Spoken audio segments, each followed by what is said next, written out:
Now these trees, these trunks of these trees, are creating darks, which we will see not as the darks that they are, but rather as the dark of the color of the water itself. So now we have this angle here. We want to duplicate that angle down in the water.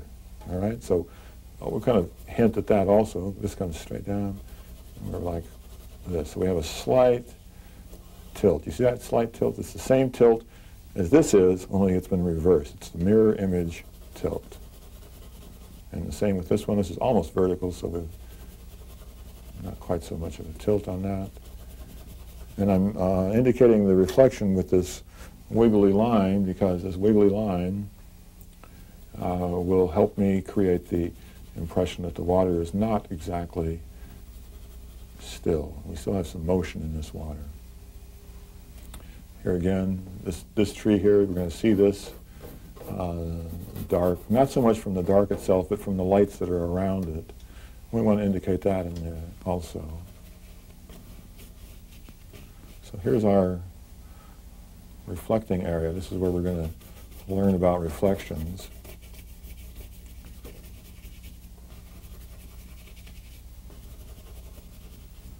Okay, now I have another little reflection for you to deal with. We have a log in the water. We only see half of that.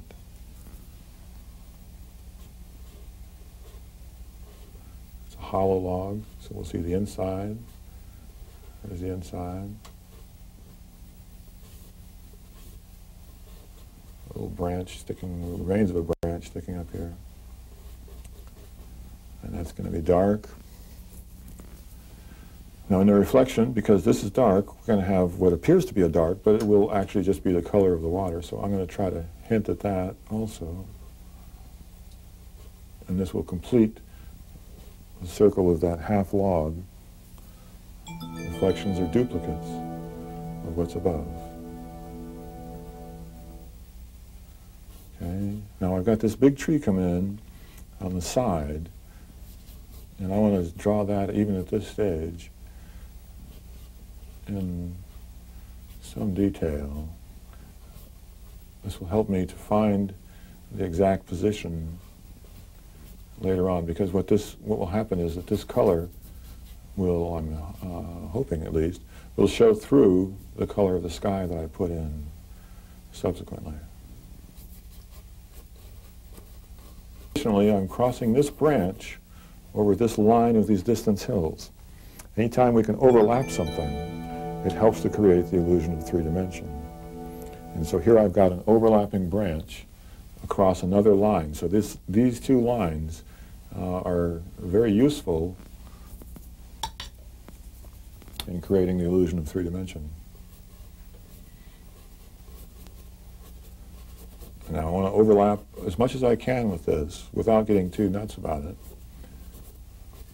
So I'm going to bring this down far enough to overlap this log. So now we know the log is behind these branches. This is going to be the thing that's the most forward part of this painting. These branches and possibly this piece of shoreline. And we want this to be nice and dark because we want a high contrast, light and dark, on those things which are closest to us.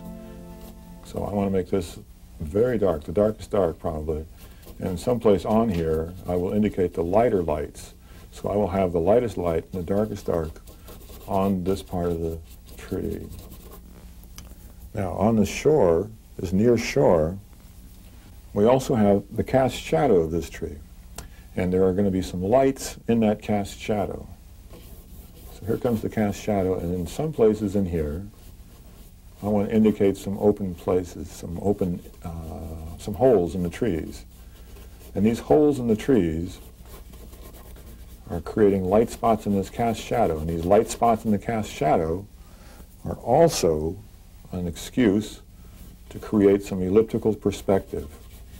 So as I have these ellipses, I have them tilted at an angle like this. This is indicating the slope of this shoreline. It's the clue that we use for understanding planes, flat surfaces that are tilted We detect that by looking for little, somewhat circular objects seen at an angle. This will also create a compositional device that will give us the darks here in the foreground and the lights in the background, so that we'll have a framed composition.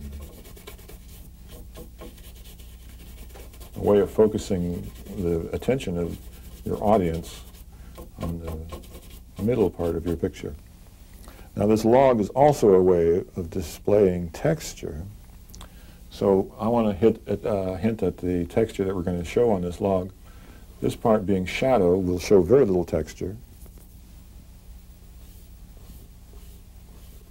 And the highlight will show very little texture. And as you know from earlier, the greatest amount of texture is shown at the transition of the light and the shadow. So along in here, next to the shadow and next to the light, we're going to see the texture of that log. And we're going to see it better there than we will see it any place else.